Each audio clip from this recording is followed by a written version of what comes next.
Rubitana.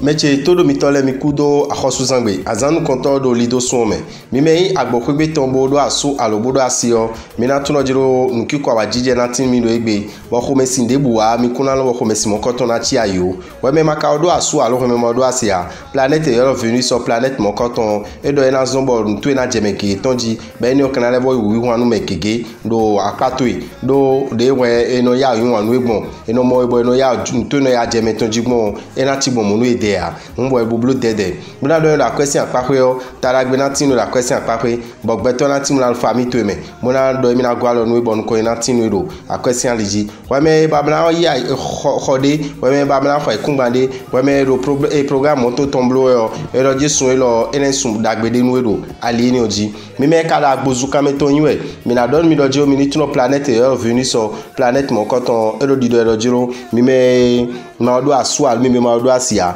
mina tuno jiro mina momede bo mina yimo anu azunruko ko lile kana vewu muna donu gweme ru toro yinwe ro jiro ani tuno jiro asuka siposi apakoyo nkiko awajije na tin mina do mi ro jiro a question apakoyo planète yo Saturne planète mokoton e ro jo ve pedi na tin milo ali mokoton ji bon lo ko de na zumo mina si ton si me yo ndo jiro nu yo de mi kodoro akwa ancien aligio e mina sodo ayi mais kayin werobu bolo gbemi ton se planète yo venu sur planète mon coton e di jiro e mina gwa lon mi don kiko awajije na tinu mi we me maka odo asu alo we me ma odo asia mina don ni kumlo jiro kan ho lo medion me na mo bo we po mina wuri alo mina nopo mina je kwa zonpo esi kan hwade bo kan don ni lo jiro ani tun lo jiro kan ho lo medion akwesi apako yo uve pe de na tinu trala akwe madun kunton e we anaje zizanji won ani blo tete mama ho na je konwe mi me kayin agasale mina do mi dojo mi ni tun kumlo jiro kan ho lo medion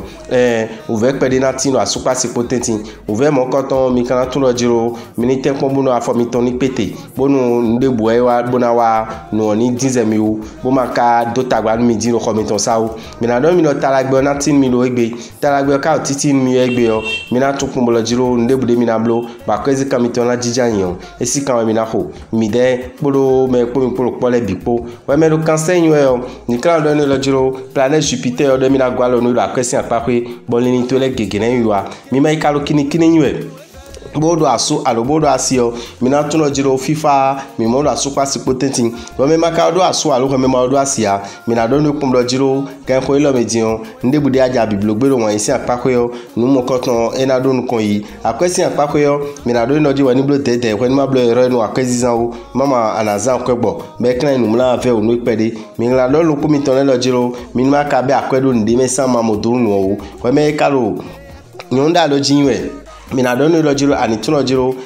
kondo pa super sipoton enatin wo me maka odo asu alo me ma odo asia mina donu lo jiro taragbe dudo bo enamo me na imeton nu mo koton mali me o ana imi moto mo kala bo don mi lo jiro mi ni tunku mo lo jiro ndebude mi ja biblogbe be na nu ba wa jije ko na de me o mi ni te mo tite de kon mo kala don mi lo jiro akwesi apako yo akwe mi ma donu kuton mi na ja tisangbe won mi ni tuno jiro ouvert support mi bo kala bo blo tete bo ma dota no e ma yin akhosu no akhosu gbe o e ma dota de me o bo ka le tun lojo eja signé contrat de buwe a ni de buwe eja signé o eni tempo engagement o me de suni kha bo pon lojo no e ka hon ejeji no mi aji cho dalo we ma mo koton me me kalo nu da gan yin o me na do mi ni blo tete mo na tun na super potenti o commerciant enatin amonu we me de bo ado asu alo ado asi ba khle lojo mi lo gbeji ni kakaje ne wonu mi de egbeji o amolojo nu kigina ti be na level blue we nu kigina ti be na level khogona ina level na we be na ndagbetwe we me maka odo asu alo we me odo asia bo tun egbe si ansan gbe o ekunla yin lanu edebu o cho mi na do ni lojo akwesi apafo yo ani tun ko mo lojo gan ko lo meji o ndebude ba de lo akwesi anliji o nu kigina tin mo na sekon we cho mo jan kigina tin mo akwesi zan ina level onu e de ni won we ni bo blue dede mi me kalo on clique les emails mina do mi do jiro nu gege na dio da super sipo si aliji cho mina do mi do jiro mi lewo a question apako yo mina tun do jiro ken ko lo medin nu gege na ti muna ho ali ba le ni ona yin ali dagbe mi bo ni mi to le gege na yin wa mi ni ge tun ko mo lo jiro remede ba yin célibataire ani blo tete mama gbonde yo ena support wi planet neptune ka lo ji mina gwa lo mi mero a question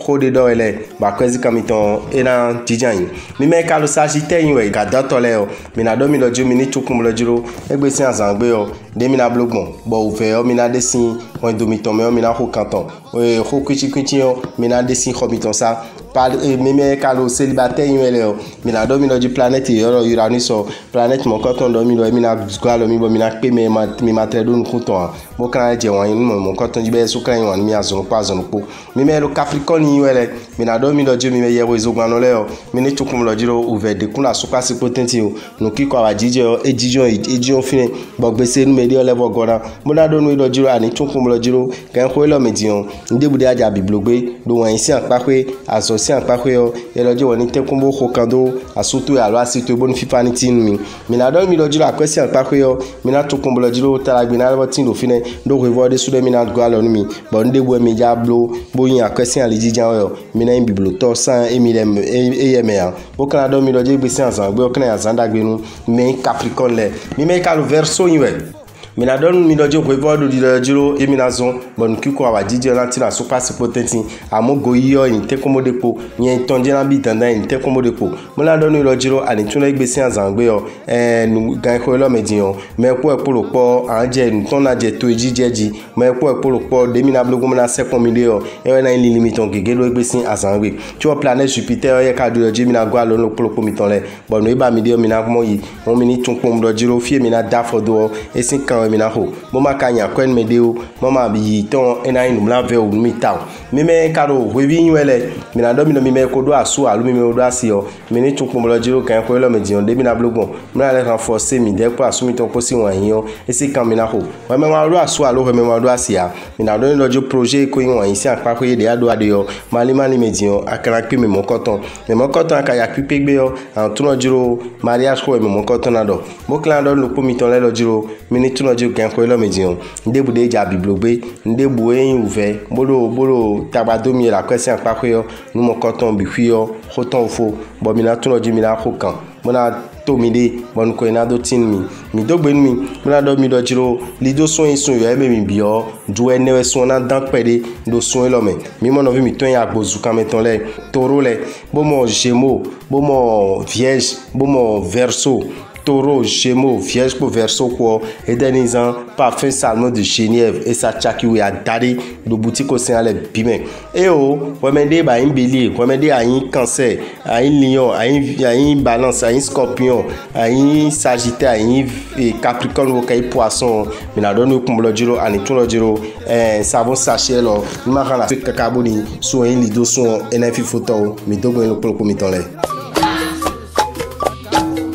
dame rabitan do me jile mi me to vito si budo boy kon pa go me ko fiele to fiene le bo nu mi do ye mi no wade jibo kono mo sin kon dagbe yo mi na flin so nu mi mo wo ye me dede yin gbigbo me zo ato e da do propo lobo nu ve nu do propo kan de ko e we na mi vo nu e da han sin do propo wewe nu mi to ma je gbe so papa akwe kese el nazito zondo we de mesta prince jowo jimo merveille otis la légende del cosman ti e mo so tamada ho do imapan e so do HCM o kan kon lycée technique boy kon ton e do sibigbe azan foton kun do pogo li do son afo korukun e ton besin ganton voulait koton tin cheju afoton kun e yobo do samedi 16 avril 2022 à 17h17 fonko pon wa na subu karache roma pempe onde ba ko mai do e de meon anamo amande je de ji nuye do poropo o bedo taragbe kodo koropo sun alinu alokan 94 46 15 75